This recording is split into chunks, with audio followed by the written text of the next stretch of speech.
We talk a lot about legacy, right? Usually we think of the stuff we leave behind, property, a name, maybe some money. But what if the most powerful legacy isn't something you leave, but someone you built? That's what we're digging into today, mentorship. And we're not talking about it as some formal job title, but as a deep-seated act of building a legacy of pure capability. And that brings us to this question, which is kind of huge when you think about it. We all want to contribute, right? To build our community. But that effort just fizzles out if there's nobody ready to pick up the torch. So really, who's making sure the next wave is ready to go? Because here's the thing, strong communities, great companies, they don't just happen by magic. They're not automatic. They need this active, intentional transmission of knowledge, of wisdom, of judgment. And that work, well, that's the work of mentorship. So, in this explainer, we're going to completely reframe what mentorship means. We're going to move past the idea that it's just some official title someone gives you, and start looking at it as a fundamental responsibility for anyone who actually cares about the future. Okay, so let's start by clearing away some of the clutter. To really get what mentorship is, we first have to talk about what it isn't. Let's be real for a second. Our idea of mentorship is so often wrapped up in all this corporate speak. We think about formal programs, official sign-up sheets, assigned roles. But that's not it. Real mentorship is so much more organic than that. It doesn't need a position, a contract, or permission from HR. This is it, right here. At its heart, mentorship is just pulling back the curtain and showing someone how things really work. Not the polished version, but the messy, complicated, real version. It's about showing them how decisions get made, how you deal with failure. It's about bridging that giant gap between what you learn in a book and what happens in the real world.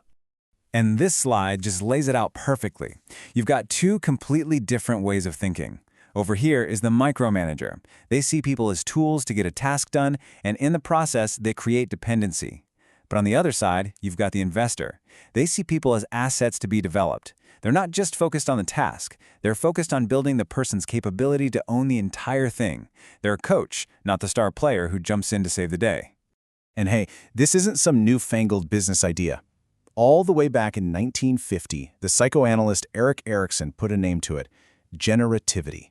He identified this fundamental human drive in adulthood, this real, deep need to teach, to guide, and to invest in the people coming up behind us. It's like the psychological engine that makes real mentorship run.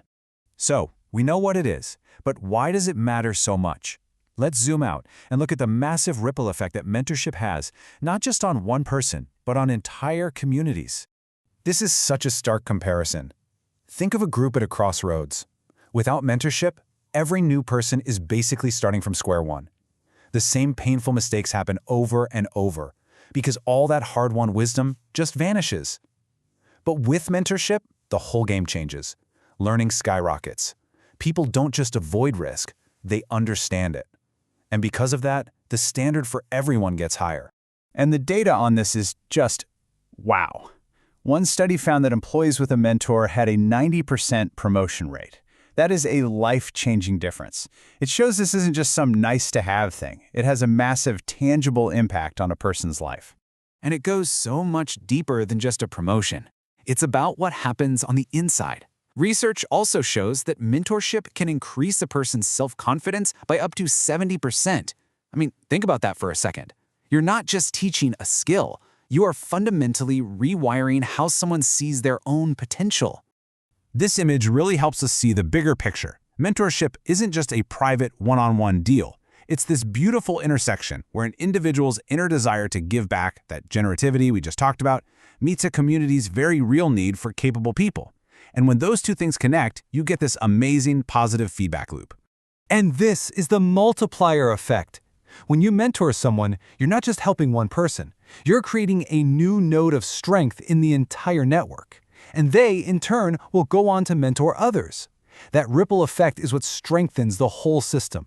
And strong networks are what make a community truly last. All right, so we're all on board with the why. It's crucial. But what about the how? What does being a great mentor actually look like day to day? Let's get into the practical side of things. We're going to focus on 3 core practices here.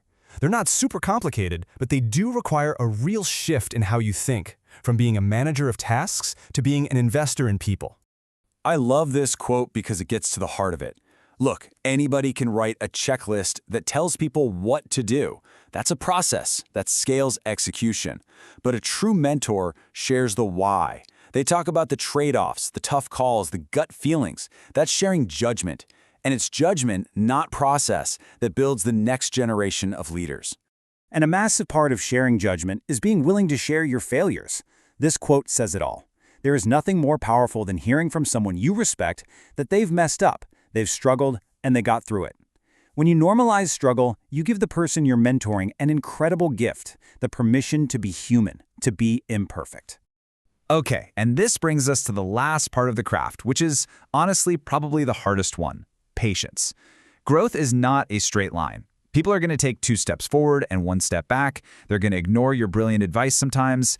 A mentor has to understand that their job isn't to control someone, it's just to be a steady, consistent presence.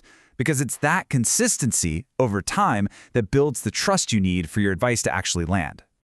All right, we've arrived at our final section. And this is where we get to the beautiful, kind of counterintuitive paradox at the heart of all this. What does success really look like for a mentor? Seriously, think about it for a second. Is it that the person you're mentoring always comes to you for every little thing? That they can't make a move without you? Or is it something else entirely? There it is. The real goal, the true sign of success, is to work yourself out of a job.